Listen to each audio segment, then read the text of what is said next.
Donc je m'appelle Amadou Djoulde Diallo, je suis l'expert urbain de l'Agence de développement municipal, ADM.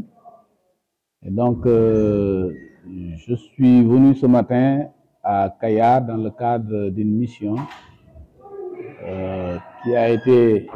retenue au niveau de 22 communes des départements de Mbour, Thiès, Keur Massar et Rufisque. Donc pour dérouler un programme de formation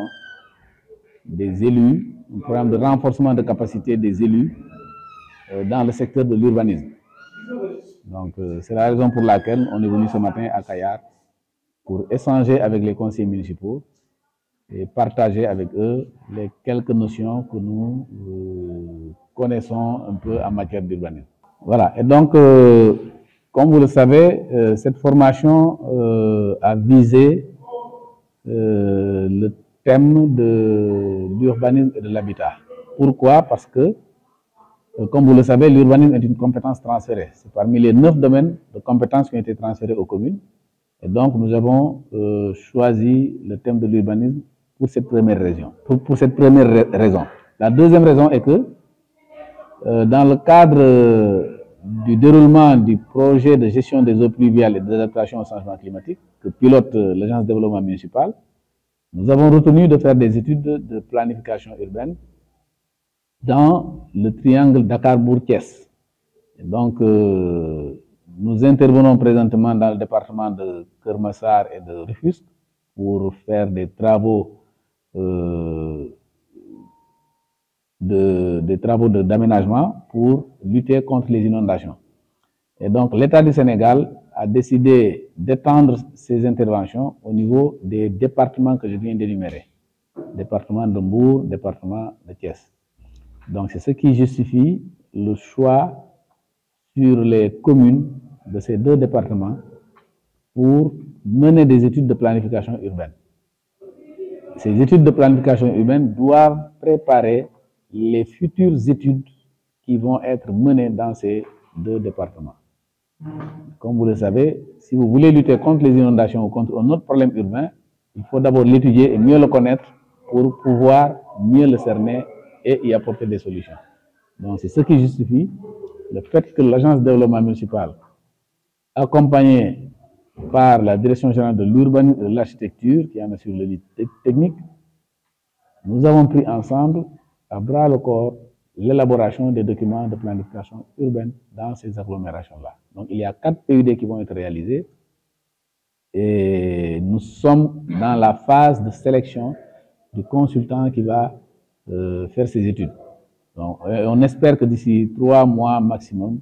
le processus sera bouclé et que les études pourront démarrer effectivement sur le terrain. Et comme vous l'avez tous suivi hier, le Conseil des ministres d'hier, le président, dans son communiqué du Conseil des ministres, a beaucoup insisté sur la résorption du gap en matière de documents de planification urbaine. Il est revenu sur ça, il a incité les autorités compétentes à redoubler d'efforts pour combler le gap, parce que dans beaucoup de communes, il y a ce déficit de documents de planification urbaine. Donc l'initiative que l'ADEME a prise dans ces 2 départements est une initiative qui entre en droite ligne avec les préoccupations du président de la République. Et c'est hier aussi que le nouveau code de l'urbanisme a été voté à l'Assemblée nationale avec des changements très importants, surtout au niveau des communes, dans les procédures de l'autorisation de lotir, dans les procédures de l'autorisation de construire, dans la délivrance des différents documents en matière d'urbanisme. Il y a eu de grands changements qui ont été apportés juste dans le contrôle de construction et d'occupation irrégulière. Aujourd'hui, la commune devient un acteur clé dans ce dispositif puisque la loi lui offre la possibilité d'avoir des agents assermentés. Donc, c'est toutes ces considérations-là qu'il fallait aujourd'hui partager avec ces populations-là et échanger avec elles pour qu'elles s'approprient davantage cette question de la gestion urbaine. Donc, c'était ça vraiment le challenge de la réunion de ce matin. Et je pense que les conseillers ont bien répondu. En tout cas, ils ont marqué un intérêt certain par rapport à ce sujet. Et donc, il a fallu que le maire arrête les débats. Sinon, on pouvait rester là jusqu'à 19h, 20h à discuter de ce sujet parce que c'est un sujet qui est très passionnant et qui intéresse au premier chef l'ensemble des conseillers qui étaient présents ce matin dans la salle. Donc voilà l'objet de la rencontre de ce matin. Man maay tudd Amadou Julde Diallo man maa ngi liggéey ci agence de développement municipal man maay toppatoo mbirum tëralin doxalin yi jëm ci mbirum wàllu dëkkuwaay yi maanaam ñu koy wax document de planification urbaine donc maa koy toppatoo foofu ci ADM sama teewaayu tey bi nag fii dañ ko mën a tënk si ñaari poñ bu jiitu mooy xam ngeen ne mbirum urbanisme et habitat dañ ko ay sañ-sañ la boo xam ne dañ ko jëbal commune yi donc mu waraloon ñu ne segam sañ-sañ la boo xam ne commune yi ñoo ko yore dina baax ñu waxtaan ak ñoom ci sañ-sañ boobu beneen poñ bi nga xam ne moom laa mën a indi tamit mooy que ne agence de développement municipal maanaam ADM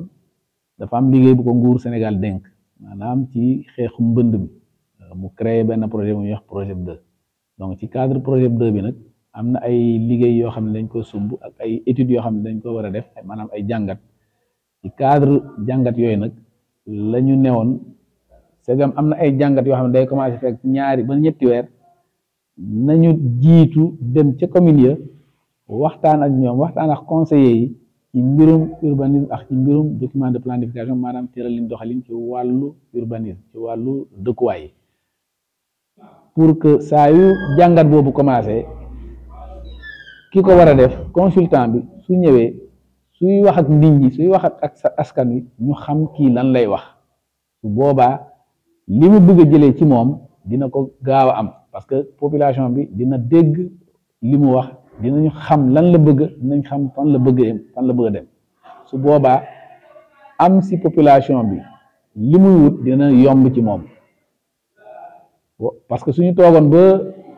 consultant bi ñu tànn ko mu ñëw commencé di wax ak nit ñi ci mbirum planification urbaine ñooñu duñu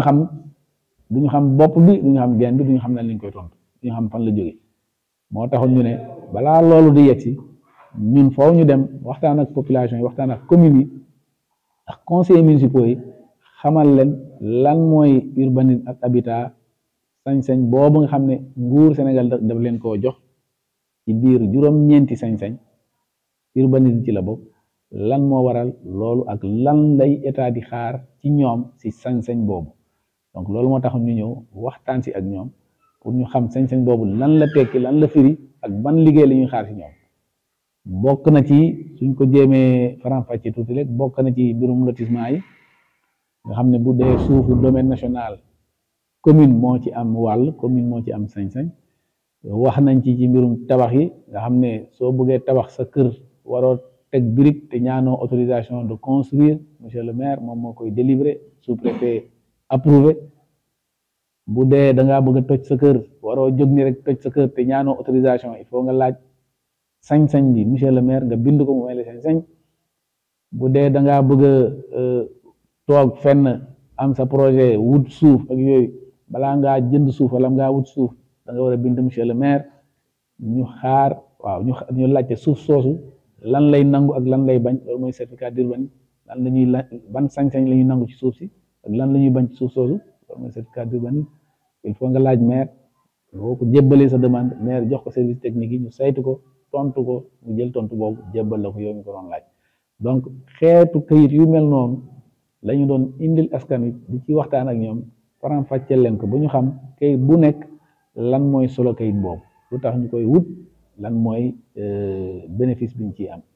donc waxtaanee nañ ko population bi déglu nañ bu baax dégg nañ tamit li ñu wax jàpp nañ ne loolu ñu wax yëpp njëriñ la si ñoom waaw njëriñ la si ñoom parce que yu bëri xamuñu ko woon waaye tey xam nañ ci loo bëri loo xam ne dañ ko réere woon waaye tey leer na ci seen i bopp xam nañu bu ëllëgee fan la ñuy teg seen i tànk ci mbirum lotissement wala ci mbirum tabax wala ci mbirum toj sa bâtiment wala ci mbirum miire sa kër wala ci mbirum jënd suuf ak jaay suuf yooyu yëpp waxtaane nañ ko tey kii nañ ko faram-fàcce nañ ko am nañ ci ay leerlu yoo xam ne jot nañ ko cee am waaw donc am nañ yaakaar ne askan wi am na loo xam ne jëlee nañ ko fi ci ndaje tey bi waaw ñoom ci seen bopp ñoo ko wax ñoo ko seedee comme quoi ndaje tey bi amal na leen solo bu baax a baax.